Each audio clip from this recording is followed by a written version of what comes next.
Hi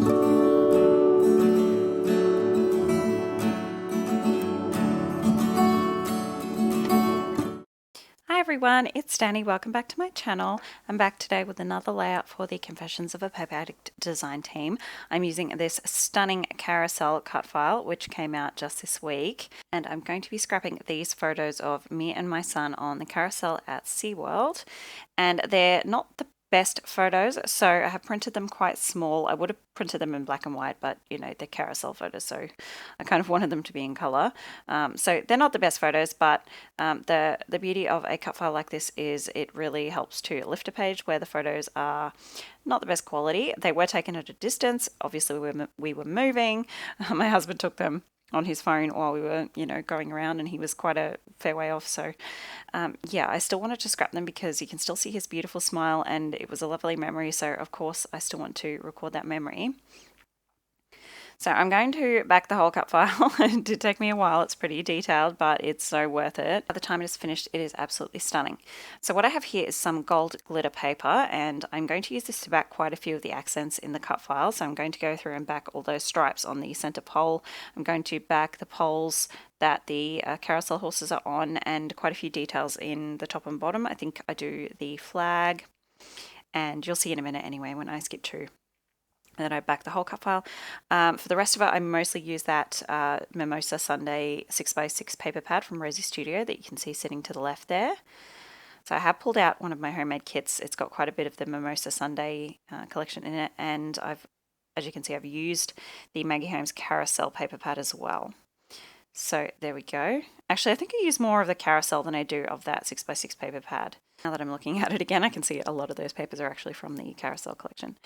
So I decided to use this paper. This is a pattern paper from Kaiser Craft. I think it's the Bluebell collection. It's really old. It's just one of the paper packs that I have sitting around, and I actually have in that kit because the colors match pretty well.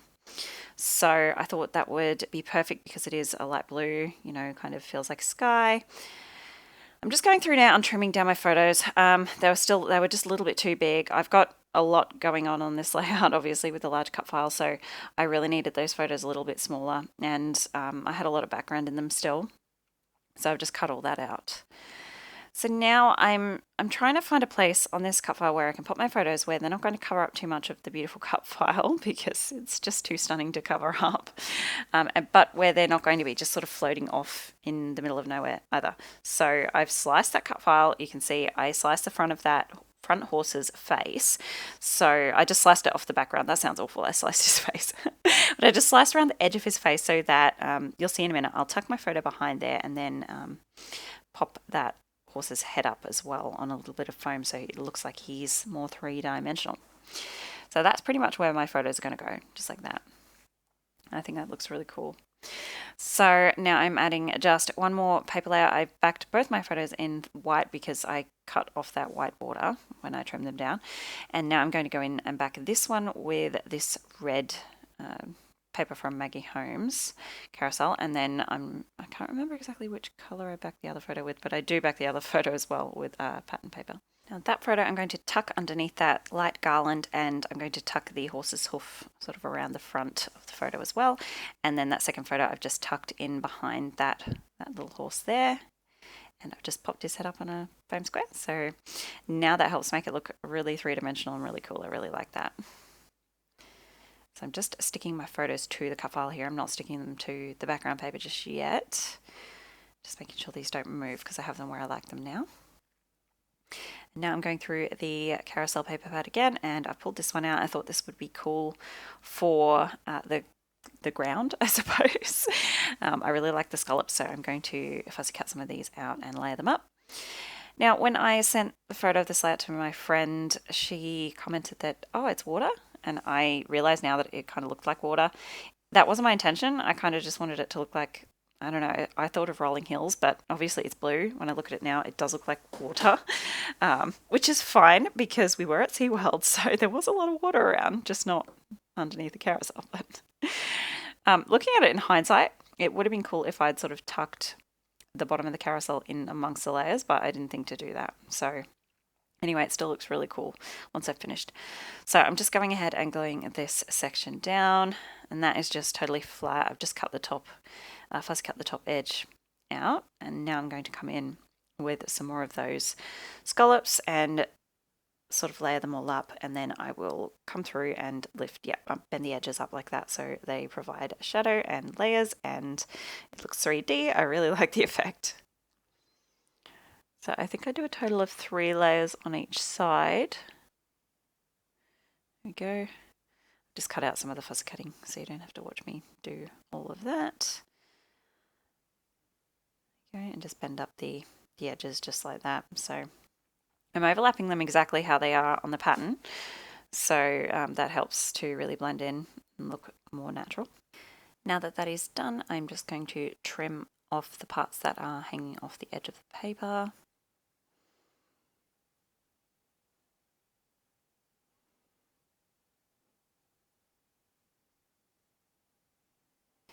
I'm just going to stick a bit of foam right there because I won't be able to see exactly where to put it on the cut file when I come to back the cut file with foam. So I will pop the whole thing up on foam in a minute. First, I want to finish off my background. So I'm just doing some splatters using my white Liquitex acrylic ink as per usual, and my gold Kaiser mist as per usual. Just lots of messy splatters all the way around.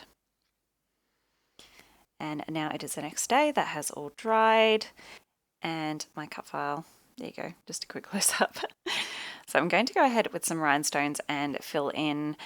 There's quite a few little sort of just round spots in the cut file, so I'm going to use those as opportunities to embellish, and I'm just going to pop everywhere there's a little round circle in the cut file. I'm going to pop a little rhinestone, so all across the top of the carousel there are quite a few in the top here in the little rosettes and in the middle of the little flowers across the top.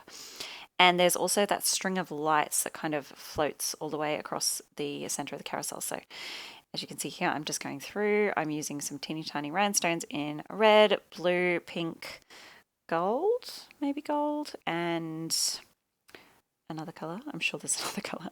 Anyway, I'm just sprinkling those all around to look like little twinkling lights. And now I have, as you can see, I've backed the rest of my cut file in foam. I'm just going to glue that down. So I put that bit of foam on the bottom. Instead of sticking it on the cut file, I stuck it straight on the background because I didn't want to accidentally stick some foam on top of those scallops and have them be squashed down. This sticker book is from Rosie Studio. It's that Mimosa Sunday collection. And I'm just pulling off this Hooray title word. It's really, really shiny, and they're actually super delicate, so you just have to be really, really careful when you're peeling them up off the sheet. It didn't tear. I just felt like it was going to the whole time, so I was a little bit hesitant, but it came out just nice in the end, and that's going to be my title, just Hooray. I mean, it was just a fun day at SeaWorld. We go there fairly regularly, so yeah. I like these layered stickers. I've had these for ages. They were from the Reject Shop as well. They're very sort of fair themed. So yeah, I use the ice cream and the Ticket to Fun. I really wanted to use the carousel, but yeah, it just didn't make it. So these puffy stickers are, again, from the Reject Shop. I don't think they're the Rosie Studio brand. They're just their like kid stickers range. I really like the puffy balloons, and this little hot air balloon makes it on there as well. So I'm just shuffling things around so I can sneak a couple of those clouds in. And then this sticker book again is just from a dollar store. It's a little donut themed book. So this one says Life is Sweet, and then this one's just a little donut. So just pop that in for a bit of colour. And now these are the Mimosa Sunday die cuts. I don't use a ton of embellishments on this page apart from the stickers and a few of these die cuts. I'm just going to create these 2 clusters either side of my carousel. No rule of thirds on this layout. I have a lot going on, and the cut file takes up most of the page, so I don't really have space for 3 clusters, and I'm fine with that. So I pulled out the little tickets. I like those. It's, you know, it's a fairground ride, so it made sense. We're at a theme park, we did buy tickets. I put in a couple of these little arrows, just little foil heart. I'm just going to stick everything down now with a little bit of tacky glue. And then I think the very last thing I add is I'll add a label for my date. Struggled placing this, but I do end up just layering it slightly underneath it, just tucking it underneath the edge of those scallops. It's pretty unobtrusive there. Just going to write on the date. I don't have a big story. We're on a carousel at SeaWorld. So And now to finish off, just 3 of these little phrase stickers, one at the top of that photo, at the bottom of my other photo, and then one layered slightly over the top of that date label. And that's my layout finished. Don't forget to go check out the shop and the Facebook group. Links will be in the description below. We are having a super fun birthday month in the group, lots of challenges, lots of fun happening over there. I would highly recommend going to join if you haven't already. And thank you for joining me today. I'll see you next time. Bye guys.